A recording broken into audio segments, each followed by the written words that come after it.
Hi. Hello, how are you? Great. I'm so honored that you're here and taking the time on your very busy Friday, no doubt. Um, I just want to say hi to everyone who's here and thank you so much for being here. We're really excited to be chatting with Emma about her wonderful binge-worthy book, Very Bad Company, which I have here, which is normally next to Bad Summer People, but I have let everyone I know borrow it, so it's currently not on my shelf. Um, and for everyone, or for anyone who has not picked it up yet, Very Bad Company is a gripping novel about a team of powerful executives on retreat in Miami when one of them goes missing. And the team must continue the charade of their glamorous retreat in order to keep the future of the company afloat amid fatal speculations. Emma, thank you so much for joining us for this conversation. I'm so excited that you're here and we get to delve into all things books Me and life. too. So thank you. Yeah, of course. And I'm also, thankful for everyone who's joined and thankful that Jen picked my book for her book club. And I can't wait to talk about it with all of you.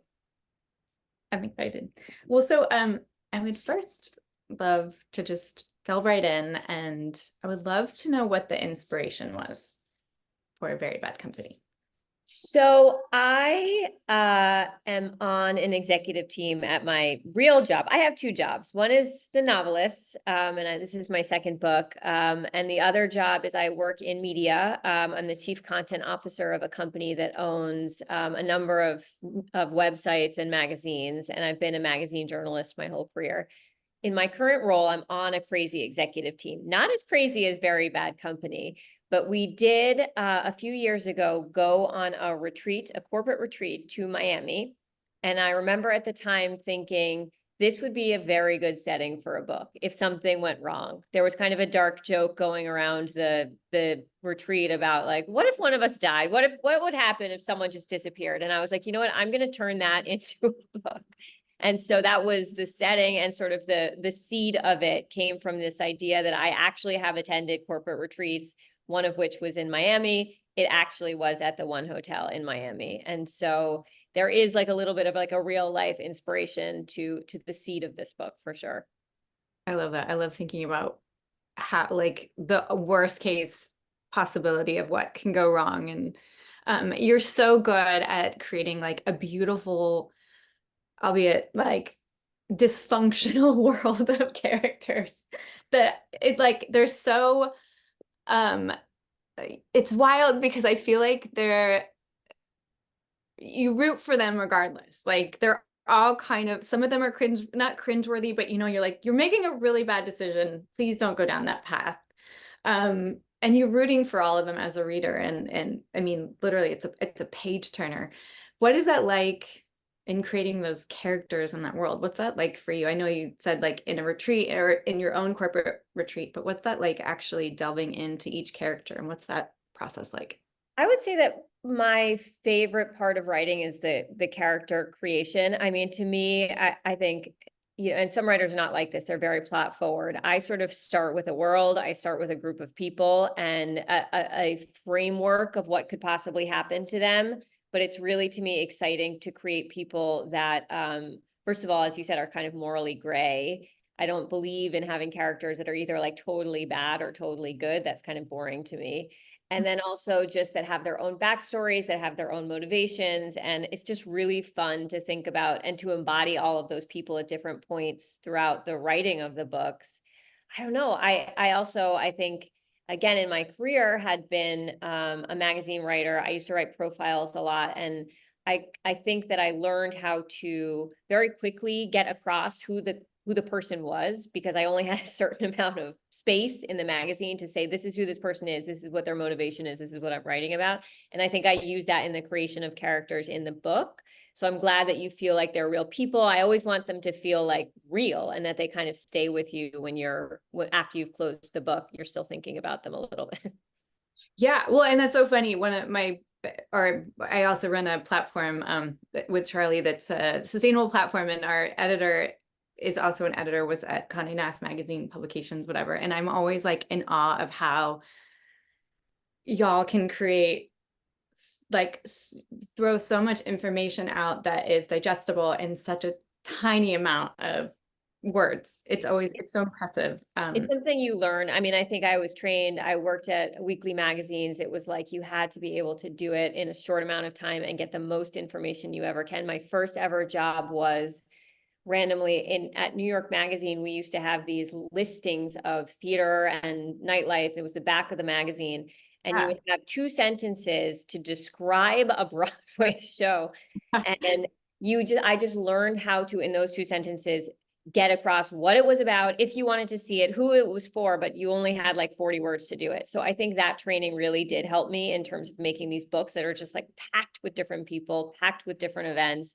And it's just like everything is like has a purpose. There's no fluff really to my books. It's not about that sort of like meandering sentences. It's like what's happening, what's happening, what's happening, what's happening. I think that's why it's so binge worthy. It's because I could not put either one down. Like I read them within a day. I was like, oh my gosh, what is happening? I need to know what's happening. I'd be up late, like this one, I was up late. My husband's like, can you please go to bed? I'm like, no, it's so good. Oh, Um, that's nice. yeah, no, because they're all of your characters, they're so well rounded, and you know exactly who they are, not in that exact moment, but like what, because they're so actionable in what they're doing, and you can learn a lot about them both through their actions and um, you know, their sotto voce kind of, you get their inner voices and stuff, which I love so much. Um, I love, I particularly love the women in your books as well, and sort of what they're struggling with, and especially what it means to be a woman on the corporate ladder, and including struggling with their partners and their pay rates and how they're perceived by the men on their teams. How did these aspects influence the story or your approach to writing it? So, I think again, kind of taking from my own real life as someone who's been in corporate America and have tons of friends who are, lawyers and are, work in PR and work in HR, and just knowing this idea that the things that women, particularly of a certain age, as they get up into their careers, deal with. I did want to infuse the book with that. I find that very interesting. I find it, relatable. And I think some of our readers will hopefully find it relatable. I didn't want to dwell too much on it because it's not a book about being like a woman in the workplace. I wanted it to still be fun and funny and like get at that in a way that was still, serving the plot. But for sure, it's something I think about. I think about as a working mother. I mean, there were definitely parts of this book where I was literally just like thinking about myself and like putting in that experience into a character's mind or what they had experienced or whatever.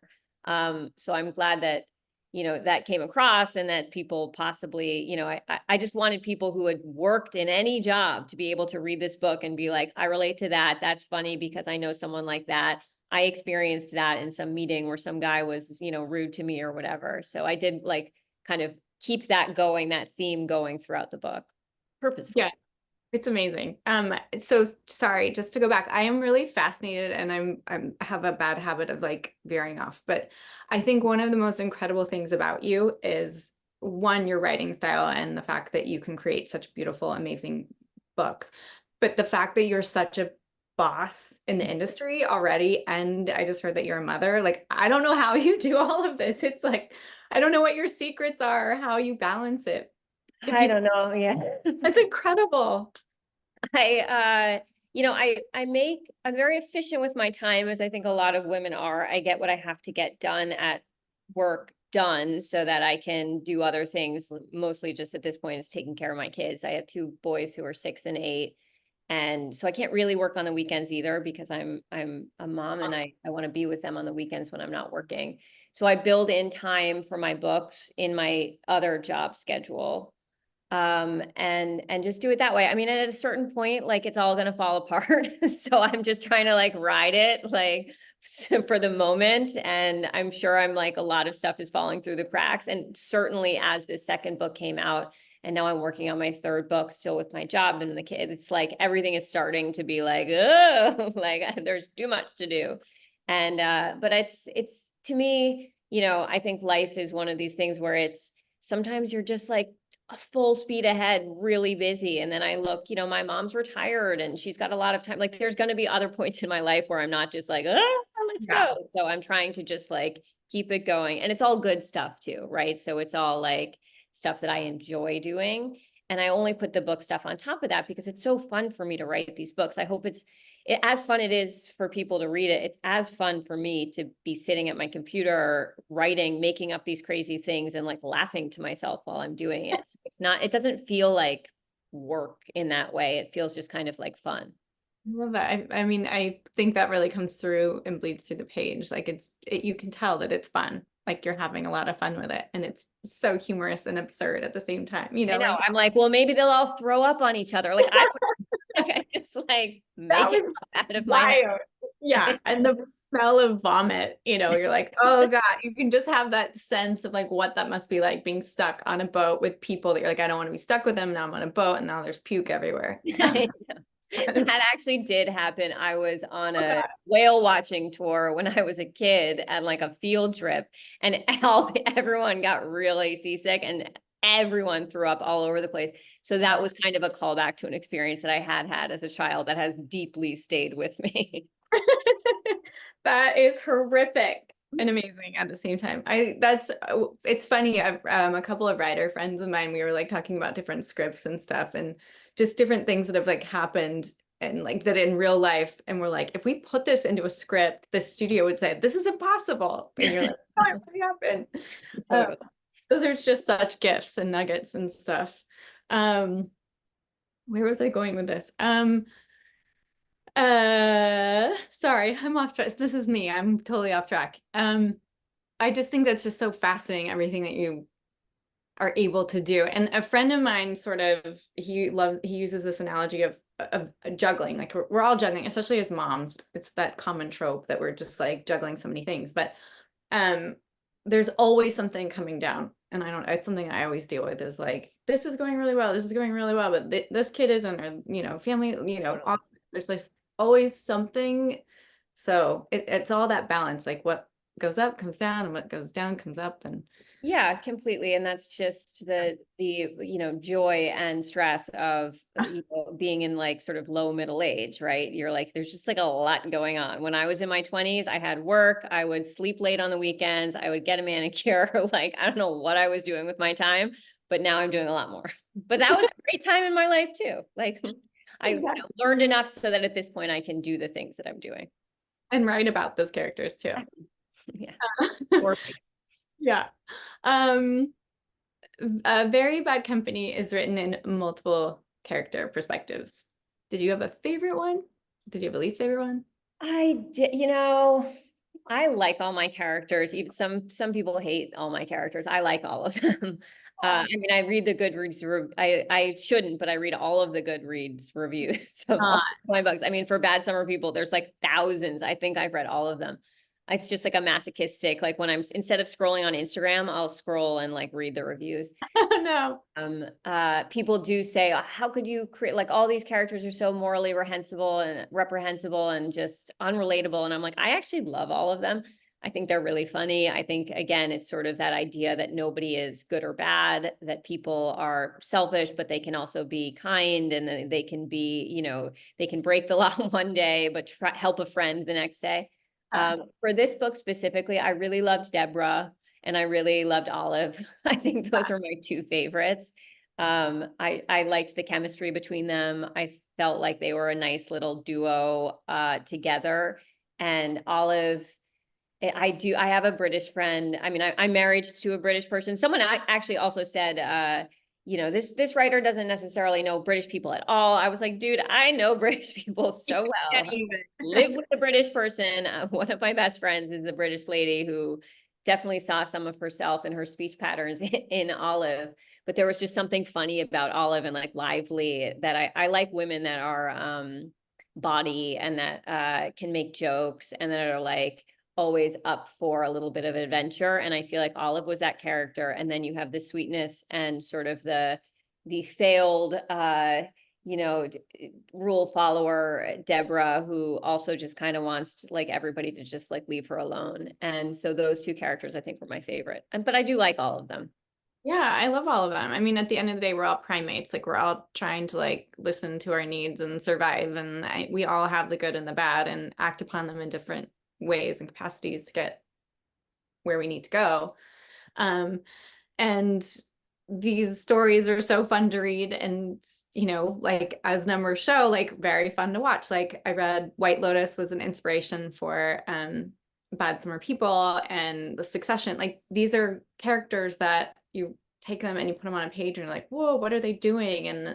And you watch it and you're like, oh, don't do that. But you can't look away. Like you root for them because you're like, please don't make that decision if you go this way instead of that way. And Yeah, totally. And I also think by putting them in the world, and my books are, my third book will be too, set in the world of sort of like, you know, uber wealth, right? Of problems that are, this is not like people fighting to survive. These are people fighting to see whether or not they either get their, house in quag or not, right? It's not like, so the stakes, I think you can go farther because the stakes are sort of lower, and that allows it to be even more ridiculous and for people to feel like, I don't know, there's just something freeing about the idea that this is not like dark and nobody's gonna, there's just no, it's just like, it's all too much. And so I can like do crazy things to my characters without it feeling like sad, yeah, yeah, exactly. Like it's lighthearted, even though it can be very dark. Yeah, and I don't know if you, I mean, I think some people have noticed this now, and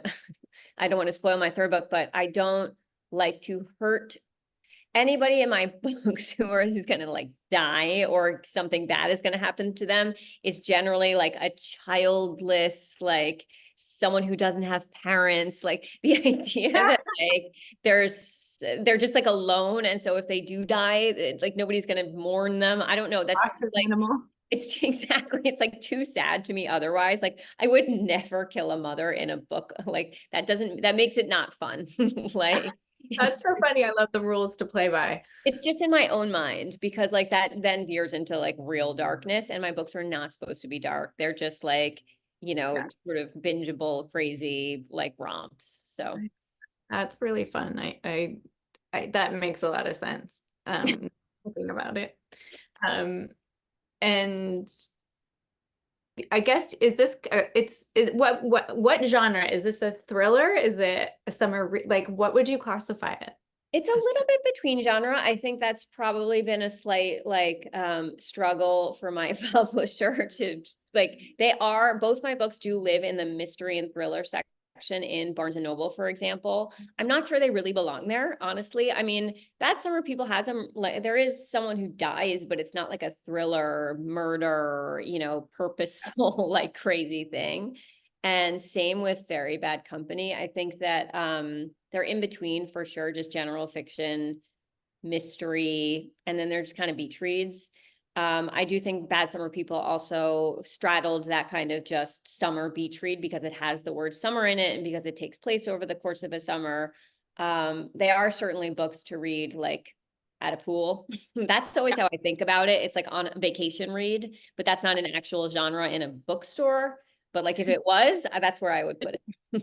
Yeah. Well, it's funny. Like literally every time a girlfriend of mine is traveling, like that's why I don't have Bad Summer People here. It's constant like rotation where my friends are constantly borrowing it.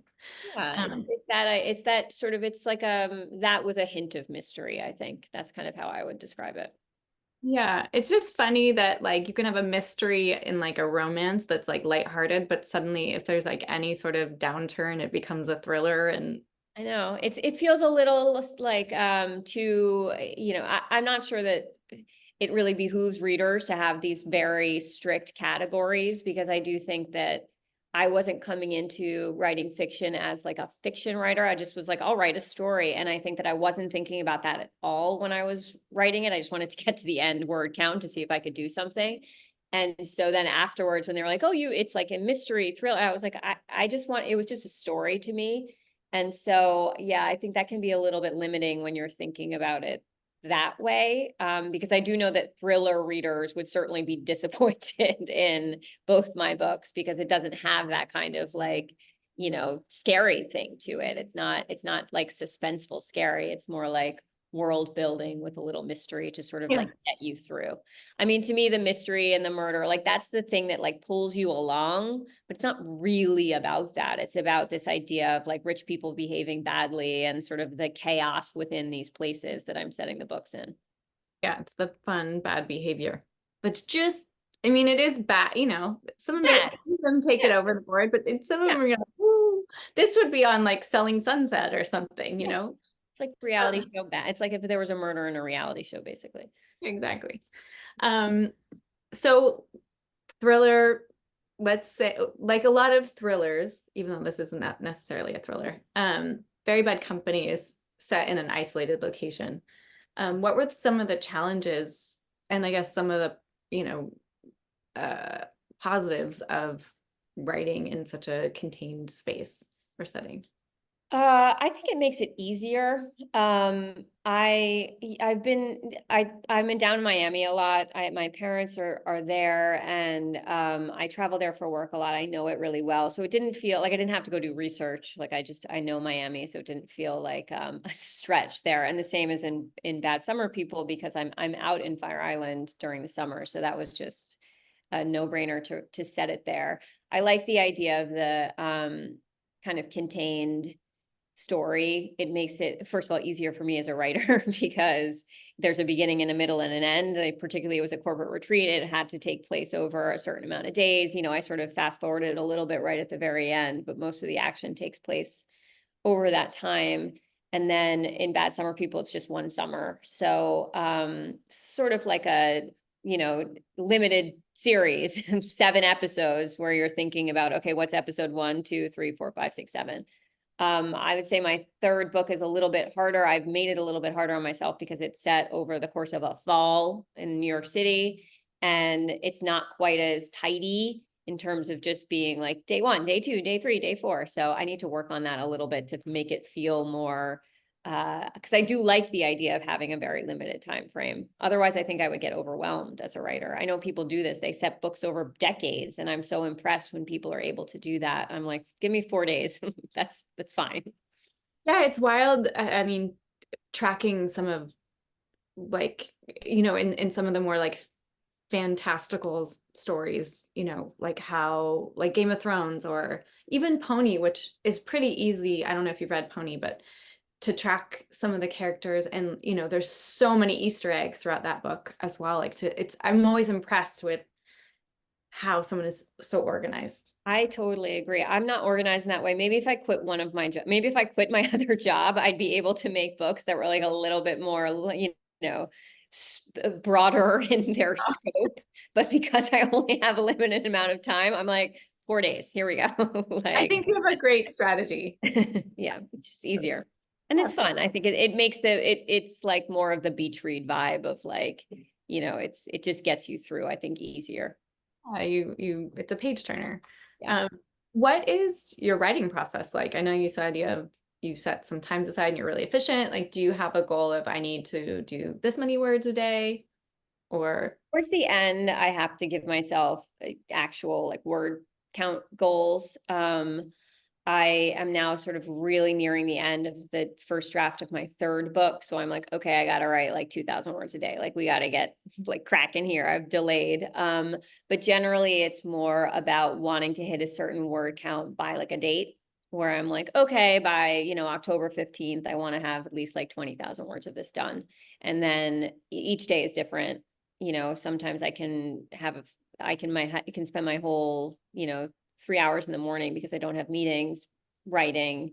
And some days it's like literally 20 minutes. I can open the document. And at that point, I just try to like reread it so I can remember what's happening so that then the next day maybe I can start up again. So it's more like that. I mean, I think it's not really a typical writer's process because if this was just what I was doing, I think it'd be different. I don't know if it'd be faster or better, but it would definitely be different. I think I'd be able to focus a little bit more and feel a little bit less like tight about when I have to get stuff done right now, you know, because my kids are coming home from school. I have to finish, you know. carpool is happening any second? Let's go. So wild. I'm so impressed and so in awe and inspired. It's amazing that you're able to do all of that. Thanks. Yeah, no, it's incredible. Um, so I have a ton of questions for you that are not mine. So I feel like I should get to some of the audience questions so I don't talk your ear off. Um, so I'm gonna get to some of the questions. But first, just so I don't forget, there are two questions I want to ask. What do you hope that your readers will take away from Very Bad Company? This, people have asked me that, is there like a takeaway? Are you trying to like say something? And I was like, I think for me, it's kind of about the ride, with a bit of social satire thrown in. I think there's nuggets in there throughout that are really kind of poking at this idea of the absurdities of, first of all, the tech industry, startups, the idea of getting really rich from a sale of a company or, something going public. And then also, as we discussed before, there's stuff about being a woman in the workplace, and greed. And so there's definitely like things throughout, but I don't think there's an overarching kind of, it's a skewering of the 1%. Like, it's not really like that. I think it's more about having fun and having like knowing laughs throughout and being entertained. So I think that's really all I want people. I want people to laugh, and then at the end of it be like, that was pretty good. Like, that's like all I want. That's my dream. Well, and that you have totally achieved. And on top of it, I feel like then you want to go back and have more fun. Hopefully, yeah. Yeah, no, it's great.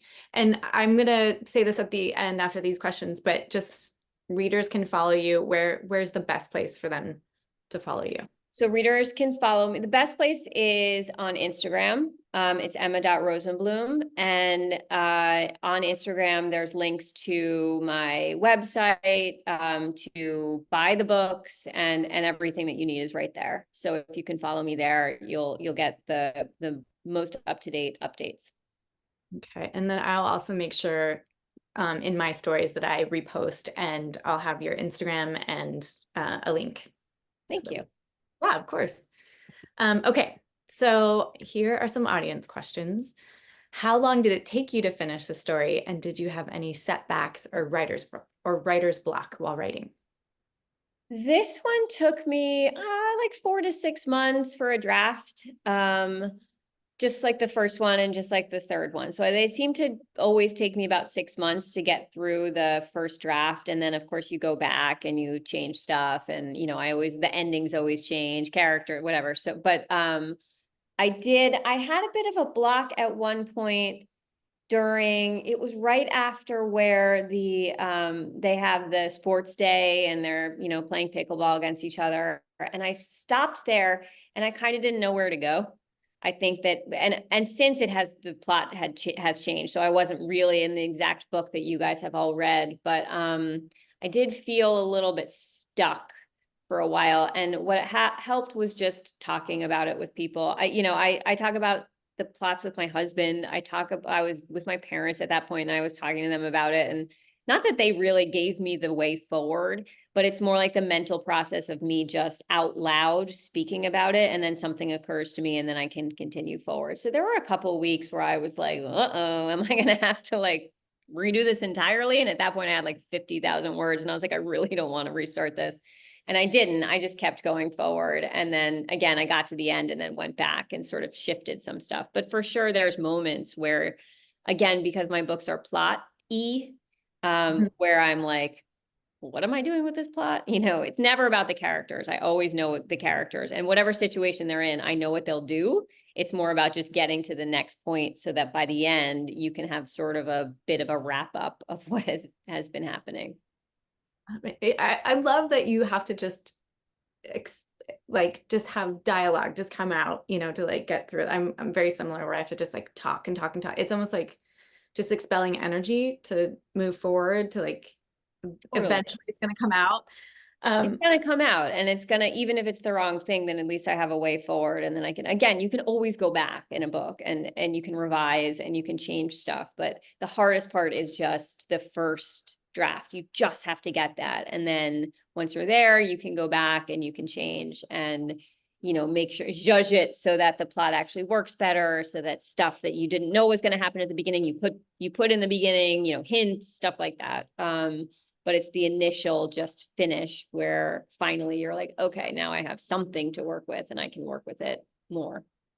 Absolutely. I don't know why my brain is going towards John Schiller and his like verbal diarrhea about Churchill. I mean, that's like where my mind goes. Was there anything like how like I probably should have asked this earlier, but how did that come about? Like that process with him? So my actual boss right now, a lovely CEO, who I have worked with for years at this point and is very supportive of my career as a novelist, which is, quite rare to have a CEO of your other job be supportive of your second job. That would probably take time from your work. But he is obsessed with Napoleon, and Oh, he it's like is always talking about Napoleon, and the generals, and the idea that business is like war. And he actually at auction bought a Napoleon hat, and that gave me the seed of Churchill. And I was like, this guy has got to be, and it is actually sort of like a the tech baron like cliche is that they're obsessed with some kind of historical figure. So I chose Churchill because it feels like a good one. And then I went from there, and I did a bunch of Churchill research. I like know a lot about Churchill now, which I did not know before I did this book. that's amazing. My husband's obsessed with World War II and all things World War II. So he's very into Churchill. Not that he can Quote him quote as at much as length. yeah, John Schiller, but that's yeah, that's one thing I really enjoyed, and I was like, simmer down, John, simmer down.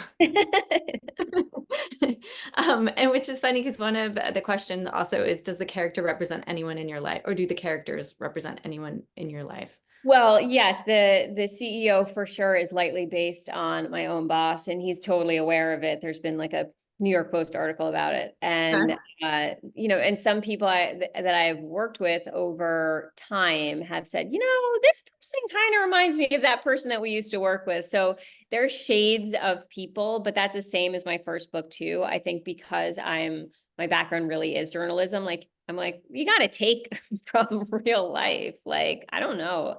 I think probably every novelist does that. And I certainly do. So.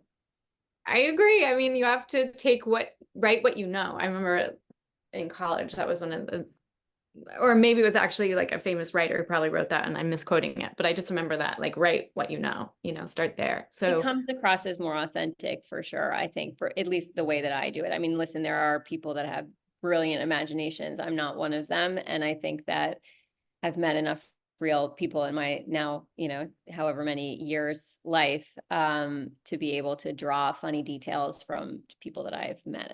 And again, as you said, it's like, sometimes real life is even more amusing and weird than you could actually even make up. for sure, but don't sell yourself short because you might have gone on a retreat, but like all of the comings and goings in the plot actually came from. Oh, for sure. No, and of course, and it's the I don't know. I'm only in my own interior monologue in life. I never hear what other people are thinking, and so that's all. Everything is made up. It's all made up. Yeah. No, it's fantastic. Um, do you have any advice for someone starting their own writing journey? Uh, well, I think, if you have an idea, it's really about having the idea, but then you have to start. I think the hardest part is having a blank page and not really knowing where to go. I the first chat, I just decided with Bad Summer People to start with a chapter. I was like, I'm just going to write one chapter and see if I can write a chapter about a person in this story that I haven't even really figured out, but I have like a world. And I think that for me too, it was sort of the idea, but plus the world of it. And that made it easy to, if you're in a world, you can find a story within the world to tell. I think it's this idea that like you need to have the world in your brain before you can go forward with a story. And I think that's the hardest thing probably for writers to concept. You can think of a character, but you need like, where do they live? What is it? Like, what is the universe that they live in? So if you can figure that out, just try to write a chapter. I mean, that's my advice. You can't do it without doing it. Mhm. Someone, I read something the other day where it was like, you know, unfortunately, the secret to writing is just writing. Like, and again, it's kind of unfortunate. There's no secret. Like, it's just you have to do it. And that's the hardest part, I think. Yeah, that's great advice. I also feel like just what you're saying, like to echo, like the more you do it and the more you keep doing it, you realize like you build upon it and you just grow from there. Completely. Yeah. It's so hard when you're like get so focused on the details or is it good enough? And it's just like, get it out. Get it out. Exactly. Yeah, you can't. And it's the idea of going back and editing sentence to sentence is where you'll just drive yourself crazy. Because that's, you know, it's just a recipe for frustration, and it's never, no sentence is ever going to be perfect. You just have to, you know, try to have a framework of something and then see if it also if it resonates with anybody. I don't know. Yeah. And one of the last questions, which I'm really curious about, what are you reading right now? And also, is there a staple or a summer read that you often go back to, or an author that you go back to? So, you know, people always get mad at me when I answer this question because I'm not reading anything. I have no time. That's like the one thing. That is the ball that is completely on the floor. And someone actually just in some Q&A I was doing kind of got offended where they were like, how do you consider yourself a writer if you're not a reader? I'm like, I historically am a big reader. I'm an English major in college. I love fiction. I love reading for pleasure. But at this very moment, as I've described, my life is a little bit like You're in a season. full. Yeah. But I did just read a very sweet book that you guys have probably heard of called Summer Romance that's out now, and it's by a woman named Annabelle Moynihan, and I did a Q&A thing with her, which is why I read it. It's not really my normal genre. I don't really read romance, but I've just found it very comforting, and it was like kind of like slipping into a warm bath, that book, and I was like, wow, this is nice. Like, I'll take it. Like, they fall in love. How lovely.